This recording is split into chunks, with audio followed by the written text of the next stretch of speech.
you're a big sister again. Are you all right? Yes, thank you. Yeah. So your little sister is here. I've just met her with your dad. They're having a right little cuddle. She's beautiful. She's adorable. She's like proper kind of like looking. Is she tiny? She is quite petite, yeah. Mummy's okay. Mummy's okay. She is still asleep, but they're just transferring her from theatre. Okay. And you'll be able to see them really soon. Lovely. Thank you. Okay. See you in a bit. Thank you.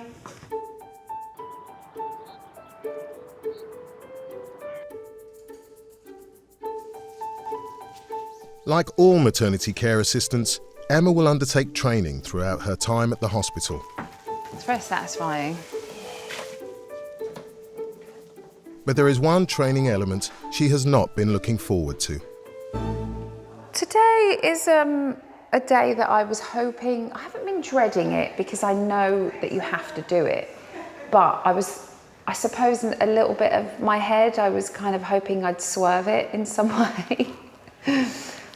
But if you're living and breathing a job and walking in the steps genuinely of an MCA, then you have to do what they do, and bereavement training is a big part of that.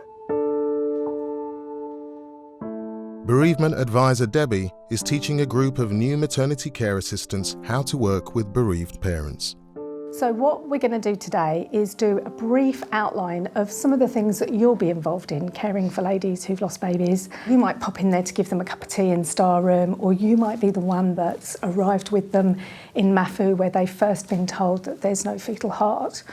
They'll say to you, what will happen with my baby? If you do know, so you will know a little bit, it does reassure them. This is a pregnancy that they wanted. This was a much loved and wanted baby, irrespective of how it's ending. A death is a death. Yeah. When bereavement training was mentioned, I had a big gulp and knew I'd have to go through it. And it was horrible, you know, because you don't want to have to think about what would be the worst experience of your life. What most people want is some recognition that my baby was here. So you guys might be asked to do anything that the midwife's asked to do, really. You might be asked to help dress the baby, bath the baby. You might have had a rapport with the woman where actually just sit with her. If you do go into Star Room, one of the things you might be asked to do is to help set up the cuddle cot. Do you all know what a cuddle cot is? So this is a cuddle cot. You plug that in, you put some water in there, and then you attach these parts to it. And then depending on how big you want it, that part will go under the Moses basket or underneath the mattress, and then you put this part, I think it's that way, and then you put your sheet over it. And what that does is that will keep the baby cold. I just can't imagine. I can't put myself in that position. It's the most unthinkable thing in the world. Do you know what I mean? Like, how would you get over it? Like, you know, it just seems so wrong that that would happen to a baby. Miscarriage and stillbirth. Yeah. What's the difference? Right, so... Is that a stupid question? No, I it's mean, not. If you lose a baby under 24 weeks, so the baby's born dead, that's classified as a miscarriage. From 24 weeks, if the baby's born, no signs of life, the baby's born dead, that's a stillbirth. And I just kind of say for everybody, you just have to be a little bit kind to each other, not just to the woman and her family, it's to each other as well, because it can be extremely traumatic. I hope and pray and keep everything crossed that while I'm here, I don't experience that, because I don't want anyone's baby to die. I don't want a family to lose a child, you know. So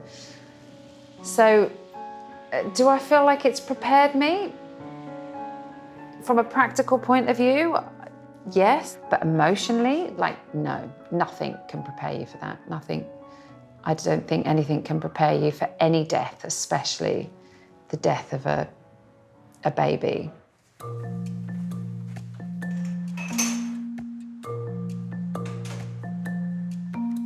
After her bereavement course, Emma wants to talk to Val about her experience.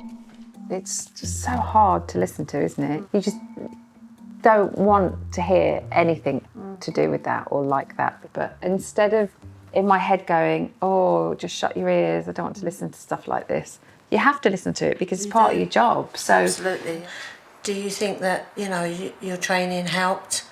I do, yeah, I do. I found it really hard when they, you know, when they talk to you about, you know, what they do with the process when, you know, they lose a baby or a baby passes away, and coffin sizes and the kind of the practical things that you may not think about what a family has to go through, because you don't want to have to think about things like that. But I think having listened to you and how upset I got, I just thought I was going to spend, you know, the few hours that the training was just sobbing constantly. And I didn't. I held it together for you. Right. Right, come on, stop slacking. Stop slacking. Let's get on and do something. You've got work to do. Yeah, and you.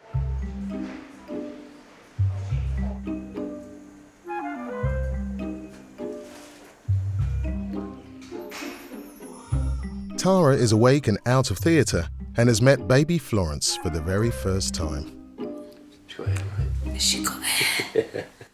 While Tara recovers from the effects of the general anaesthetic, midwife Debbie and Emma are coming to do Florence's first baby checks.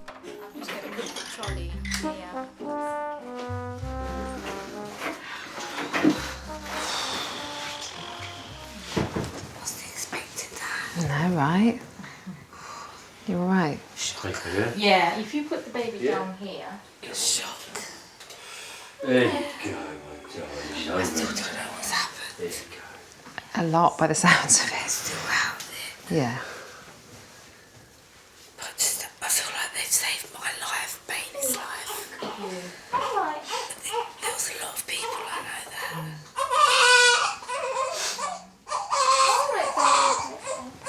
that. Just rest. 2.8. 6. 2.85 is £6.4. My last one weighed 6.4. 34 centimetres. And baby's name is Florence. Florence.